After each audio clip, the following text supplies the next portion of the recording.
Nancy est une jeune femme qui force le respect auprès des hommes grâce à sa grande force et à l'aide qu'elle apporte à la police pour arrêter les voleurs.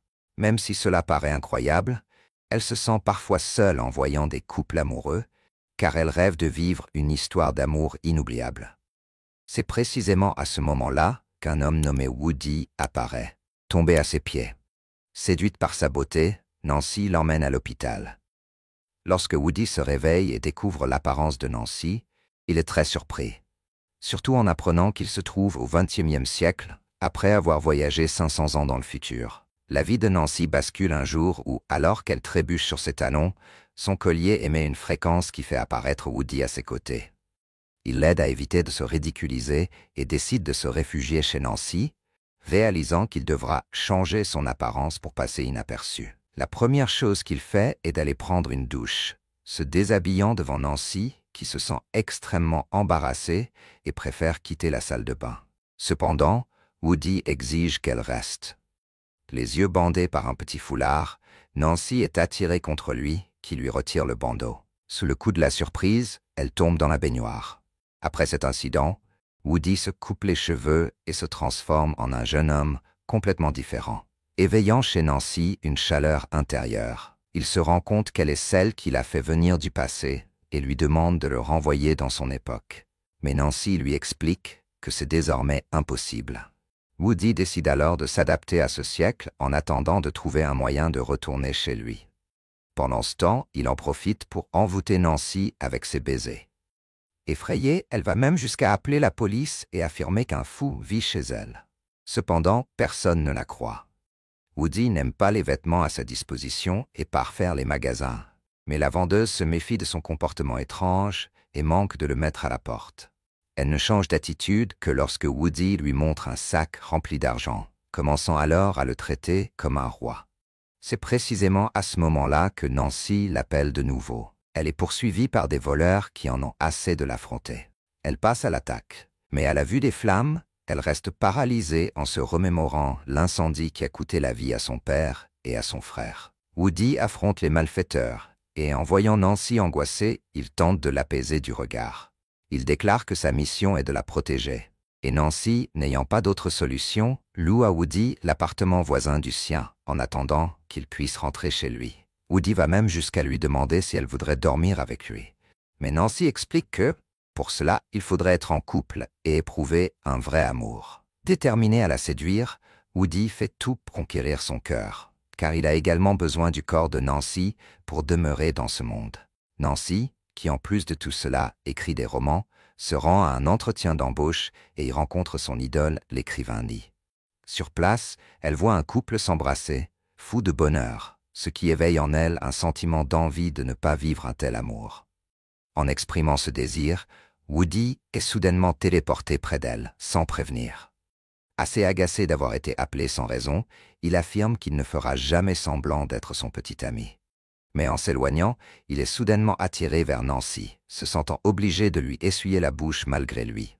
Cela rend Woody furieux, car il réalise qu'il est à la merci de Nancy. Lorsqu'il ne fait pas ce qu'elle veut, il subit un terrible mal de tête. Il comprend également qu'il a été invoqué dans ce monde parce que Nancy souhaitait un petit ami parfait. Bouillonnant de colère, Woody commence à faire ses bagages pour partir, mais il n'arrive pas à chasser de son esprit à quel point Nancy est belle. Il la cherche sous la pluie et, en la regardant dans les yeux, lui promet de l'aider à trouver le petit ami idéal avant de repartir pour le passé. Ensuite, Woody fait la connaissance de la mère de Nancy. Elle le présente comme le cousin d'un ami, pour éviter que sa mère ne pense qu'ils sortent ensemble. Pourtant, Woody profite de la situation pour mettre Nancy mal à l'aise, jouant les hommes parfaits devant sa mère. Nancy tente de le renvoyer, mais il refuse. Ils finissent par dîner ensemble, et lorsque la mère de Nancy découvre qu'il habite à côté, elle s'enthousiasme, faisant un clin d'œil à sa fille et l'encourageant à se rapprocher de lui. Woody va même jusqu'à plaisanter au sujet du mariage, rendant Nancy si furieuse qu'elle le met à la porte, alors qu'il a encore un morceau de poulet dans la bouche. Plus tard, Nancy tente de l'éviter, mais chaque fois qu'elle sort, elle trouve Woody, qui l'attend pour voir son sourire. Faute de mieux, elle l'autorise à la rejoindre pour son entraînement de basket. Une fille de l'équipe demande si Nancy est la petite amie de Woody. en faisant remarquer que Nancy est toujours restée célibataire en raison de son tempérament autoritaire qui fait fuir les garçons. Nancy devient jalouse en les voyant parler et demande à la fille de partir. Lorsqu'ils prennent une photo, Woody la fixe intensément. Le soir venu, il ne cesse de penser à l'image de Nancy et commence à éprouver un sentiment amoureux qui le trouble. Le lendemain, Nancy le surprend en train de regarder ses photos et Woody lui prend la main avec force, la dévisageant d'un regard passionné. Nancy s'excuse d'avoir pénétré chez lui sans autorisation, mais Woody la taquine en disant qu'elle aurait pu le surprendre nu, ce qui la rend encore plus nerveuse. Pour l'aider à trouver un petit ami, Woody décide de mettre en valeur l'apparence de Nancy en lui faisant enfiler une robe qui accentue son décolleté. Elle est gênée et essaie de se cacher, mais Woody la complimente en disant qu'elle est magnifique. Il détache les cheveux de Nancy, sublimant encore davantage sa beauté, et organise un speed dating avec une centaine d'hommes différents, tout nettement plus âgés, ce qui l'effraie. Par chance, la secrétaire de Lynn demande à Nancy d'aller récupérer un manuscrit chez lui. En arrivant, elle trouve la maison plongée dans le noir et voit Lynn dans une posture étrange, semblant avoir mis fin à ses jours. Désespérée, Nancy appelle Woody, qui se téléporte aussitôt, mais il réalise rapidement qu'il s'agit d'une fausse alerte. Lynn était simplement ivre parce que la femme qu'il aime a un autre petit ami. Nancy confie à Woody que Lynn est son grand idole, et Woody remarque qu'elle se comporte différemment avec lui. Il lui demande si elle aime Lynn, et, un peu gênée, Nancy admet qu'elle l'apprécie à la fois comme artiste et comme personne. Woody fait alors remarquer que Lynn pourrait être le petit ami parfait pour elle, mais Nancy affirme qu'elle ne sait pas séduire les hommes. Woody pense qu'elle ment et lui demande d'essayer. À sa grande surprise, Nancy adopte l'attitude d'une femme fatale, coinçant Lynn contre le mur et approchant ses lèvres des siennes, qui semblent embraser l'atmosphère. C'est alors que Woody ressent une véritable crainte. Son cœur bat fort pour la première fois. Nancy lui demande s'il est amoureux, mais Woody reste sans voix, ne sachant que répondre. Le lendemain, alors que Nancy s'occupe de quelques poils dans son nez, elle remarque soudain que Woody l'observe et se moque de la scène. Honteuse, elle rentre chez elle pour lui échapper. Mais Woody, curieux, la suit. Nancy admet qu'il la met mal à l'aise, et Woody est de plus en plus intrigué par ce qu'il ressent en la regardant, car son cœur bat plus vite. Voyant que Nancy essaie de l'éviter, allant jusqu'à porter une casquette pour se dissimuler, Woody décide d'entrer chez elle sans que sa mère ne le remarque et l'emmène par la main dans un endroit calme, lui demandant si elle le trouve vraiment répugnant. Nancy répond oui, mais Woody n'y croit pas. Dans son monde, il a toujours été convoité par toutes les filles. Elle le traite de prétentieux, ce qui lui serre le cœur au point qu'il manque de s'évanouir. Il révèle qu'il ne veut pas rester seul et se souvient de son passé, expliquant qu'il n'a pas de famille, mais seulement un maître qu'il a élevé comme un fils. Woody confie qu'il a le mal du pays, et Nancy lui promet alors qu'elle peut être ce foyer qu'il cherche tant. Cette idée le réconforte. Pourtant, Nancy se rend compte qu'elle est suivie par un criminel sur son lieu de travail et se cache dans les toilettes. Terrifiée et paniquée, elle appelle Woody, qui arrive en un éclair, et pour ne pas être repéré, il couvre la bouche de Nancy. Une collègue frappe à la porte, ne voyant que les pieds de Nancy, alors Woody choisit de s'asseoir sur elle pour faire diversion. De son côté, Nancy en est toute frissonnante en sentant le corps de Woody. N'ayant pas d'autre choix, elle dit à sa collègue qu'elle se sent mal. Par la suite, tous deux se retrouvent enfermés sur le lieu de travail. Seule, l'atmosphère devient plus romantique, et Nancy réalise à quel point elle se sent bien à ses côtés, tandis que Woody se surprend lui aussi à tomber amoureux. Pourtant, il souhaite toujours retourner dans son monde, et pour cela, il pense devoir unir Nancy à quelqu'un d'autre, peut-être Lynn, afin d'accomplir la mission qui l'a amené dans le futur. Pour favoriser leur rendez-vous, Woody a imaginé un plan pour les laisser seuls. Il les enferme dans l'ascenseur, mais ressent ensuite une jalousie incontrôlable en percevant une complicité entre Nancy et Lynn. Envahi par l'angoisse, Woody tire Nancy hors de l'ascenseur et s'enfuit en courant, jusqu'à trébucher sur son propre pied, troublé par ses sentiments confus. Furieuse et déconcertée, Nancy exige une explication et Woody finit par avouer qu'il pense que Lynn ne la mérite pas. Elle est surprise et Woody lui prend le visage, lui déclarant à quel point elle est extraordinaire et ne devrait pas se sous-estimer. Ces paroles touchent profondément Nancy, qui commence à le voir d'un autre œil. Plus tard, Woody rentre à l'appartement et attend Nancy, complètement submergée par ce puissant sentiment. Lorsqu'elle revient enfin, il la regarde dormir et se sent prêt à la protéger pour toujours. Pourtant, on l'appelle depuis le passé. S'il ne rentre pas bientôt, il risque de mourir. Malgré tout, Woody ne veut pas la quitter, et l'idée de la voir avec un autre homme le dévore de l'intérieur. Déterminée, Nancy poursuit son travail et termine la journée exténuée. Au bureau, des rumeurs commencent à courir selon lesquelles elle et Lynn formeraient un couple, ce qui renforce l'anxiété de Nancy. Pour apaiser son cœur, elle se jette dans les bras de Woody, où elle se sent heureuse et en sécurité. Il essaye de réprimer ses sentiments, mais il ne parvient pas à la chasser de ses pensées. Il en vient même à l'imaginer dans des situations inattendues, cherchant à faire du sport et du yoga pour se changer les idées. Cependant, le manque l'emporte. Ensuite, ils fêtent l'anniversaire de la mère de Nancy et finissent recouverts de gâteaux dans un moment empli de gaieté, laissant voir de plus en plus clairement à quel point ils s'aiment. La mère de Nancy comprend rapidement la situation et, dans la salle de bain, tend un mouchoir à Woody, remarquant que son regard déborde de passion et qu'il ferait un excellent compagnon pour sa fille. Bien sûr, elle ne se doute pas que Woody vient du passé et que leur relation est loin d'être simple. Woody feint alors d'être malade pour que Nancy prenne soin de lui. Il prétend qu'il ira mieux seulement s'il entend des mots tendres de sa part. Mais Nancy, méfiante, contacte un médecin pour vérifier ses propos. Sans qu'elle le sache, Woody paie un comédien pour se faire passer pour un professionnel de la santé et confirmer son mensonge. Ainsi, Nancy se met en quatre pour s'occuper de lui jour et nuit, jouant les infirmières attentionnées. Lorsqu'il guérit finalement, Nancy reprend le travail. Le temps passe et ils continuent à partager de plus en plus de moments ensemble. Un soir, après avoir saboté l'éclairage de l'appartement pour attirer Nancy, Woody en profite pour divertir tout le monde avec un jeu de cartes et de bons fous rires. Quelques jours plus tard, Woody et Nancy vont au cinéma sous prétexte d'une sortie amicale. En réalité, tous deux sont de plus en plus impliqués, mais ils continuent à dissimuler la situation à la mère de Nancy. Pendant le film, une histoire d'amour, Woody se recoiffe pour se rendre plus séduisant, feignant de ne pas prêter attention à Nancy, bien que son regard trahisse son intérêt pour elle. Vient alors l'anniversaire de Nancy qui, au lieu de fêter l'événement, est empli de tristesse. C'est la date à laquelle son premier amour, un ami d'enfance, a perdu la vie dans un incendie avec son père. Depuis lors, Nancy ne s'est plus jamais entièrement ouverte à l'amour.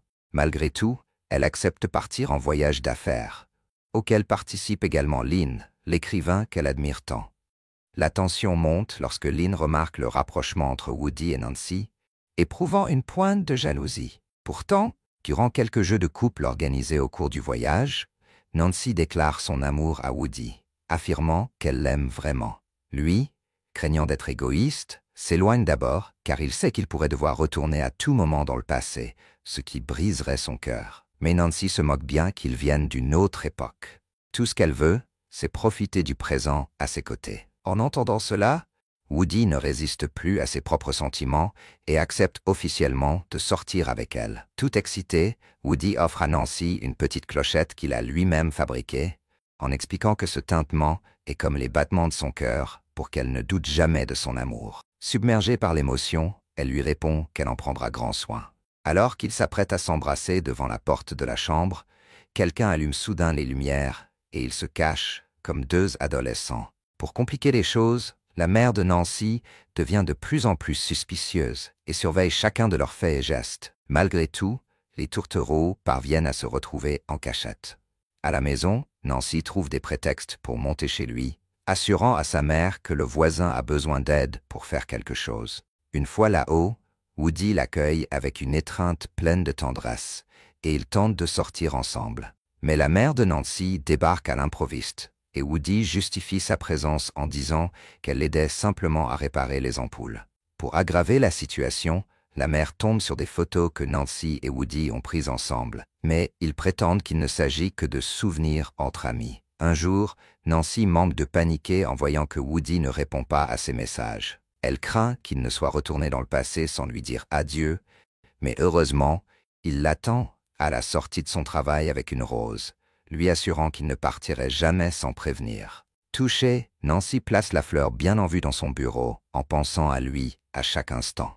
Là au travail, Nancy tombe sur Lynn affalée sur le canapé, anéantie après avoir été rejetée.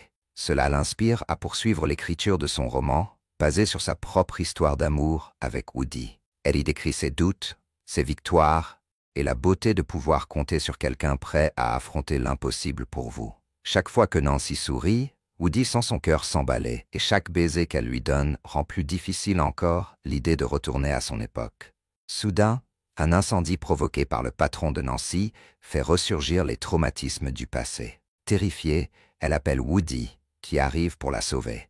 Il la sort des flammes et la réconforte dans ses bras, mais comprend que l'angoisse de Nancy provient de la culpabilité qu'elle éprouve depuis la mort de son père et de son ami d'enfance. Woody réalise que, pour qu'il puisse vivre pleinement cet amour, elle doit affronter ce traumatisme. Alors, Woody reconstitue le parcours que Nancy a fait le jour de l'incendie. En se remémorant les faits, elle s'effondre en larmes, demandant pardon de croire qu'elle a été la cause de ses morts. Woody la serre dans ses bras et la rassure, expliquant que son voisin et son père se sont sacrifiés pour la sauver parce qu'ils l'aimaient profondément. Il lui dit que les accidents arrivent et que le mieux qu'elle puisse faire est de continuer à vivre pour eux. Le réconfort que Woody lui apporte est si puissant que Nancy finit par se pardonner à elle-même. Dans un élan d'amour profond, ils s'embrassent, échangeant des caresses pleines d'émotion. C'est à ce moment précis que Woody disparaît sous les yeux de Nancy. Sa mission visant à l'aider à trouver l'amour parfait, autrement dit, à guérir son cœur et à éveiller ce sentiment, est accomplie. Et cela semble rompre le lien qui le maintenait au XXe siècle. Sous le choc, Nancy ne comprend pas comment Woody a pu disparaître ainsi sous ses yeux. Pendant ce temps, dans le passé, Woody supplie son maître de le laisser repartir, car il a réalisé qu'il ne peut pas vivre sans Nancy. Le maître, cependant, lui révèle une vérité surprenante. Woody n'est pas un être humain ordinaire, mais plutôt une création née des désirs de Nancy, qui avait écrit un roman rassemblant tout ce qu'elle imaginait chez un partenaire idéal. Pourtant, en raison de l'affection profonde qu'il lui porte, le maître décide de tenir un ancien serment et lui accorde le droit de retourner au XXIe siècle. Woody réapparaît devant Nancy et se jette dans ses bras. Émue et encore incrédule, elle l'enlace. Il s'excuse de l'avoir quittée si subitement et lui déclare son amour sans retenue, promettant de ne plus jamais disparaître. En gage de dévotion, il la couvre de baisers, exprimant tout l'amour accumulé en lui. Une fois la situation calmée, Nancy décide de présenter Woody à sa mère, en lui expliquant enfin d'où il vient et comment il a caché cette vérité tout ce temps. Surprise, la mère demande pourquoi il a menti.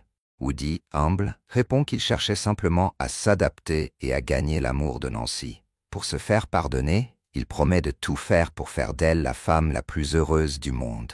La mère lui remonte les bretelles sur un ton taquin, mais voyant la sincérité de Woody, elle lui demande de faire un serment d'amour inconditionnel envers sa fille. Il promet de veiller sur Nancy pour toujours, et la mère, entre rire et larmes, donne son accord pour le mariage. Ils commencent alors à préparer la cérémonie, s'occupant d'abord des formalités pour que Woody puisse exister officiellement à cette époque. Enfin, le gros jour arrive. La famille et les amis se rassemblent, tous impatients de voir Nancy avancer vers l'autel. Devant tout le monde, Woody l'attend, se remémorant chaque moment marquant qu'ils ont partagé. Il le remercie silencieusement de l'avoir rencontré. La mère de Nancy confie sa fille à son futur gendre, affirmant qu'elle est fière de la bravoure et de la bonté de Nancy. Puis, Woody et Nancy échangent des vœux sincères. Elle se rappelle comment, au début, il l'agaçait, mais qu'il a progressivement dévoilé un cœur pur, qui lui a fait à nouveau croire en l'amour. Woody, de son côté, avoue que grâce à Nancy, il est devenu une bien meilleure personne et a découvert ce que signifie aimer vraiment. Ils échangent leurs alliances sous les applaudissements et les sourires, concluant par un baiser si passionné qu'il manque de faire vaciller Nancy. Mais peu lui importe. Elle est comblée. 4 ans plus tard, ils ont déjà une petite fille et vivent comme une famille heureuse. Nancy devient une écrivaine à succès, car son roman, inspiré de toutes les aventures et épreuves qu'elle a vécues avec Woody, triomphe partout dans le monde. Un jour de séance de dédicace, Woody arrive avec leur fille pour la féliciter et lui dire combien il est fier d'elle. Nancy le remercie et explique au lecteur que son livre symbolise la puissance de l'amour, capable de surmonter tous les obstacles. Ému, Woody lui vole un baiser devant tout le monde, déclenchant des applaudissements et des soupirs admiratifs du public, qui constate à quel point ils s'aiment véritablement.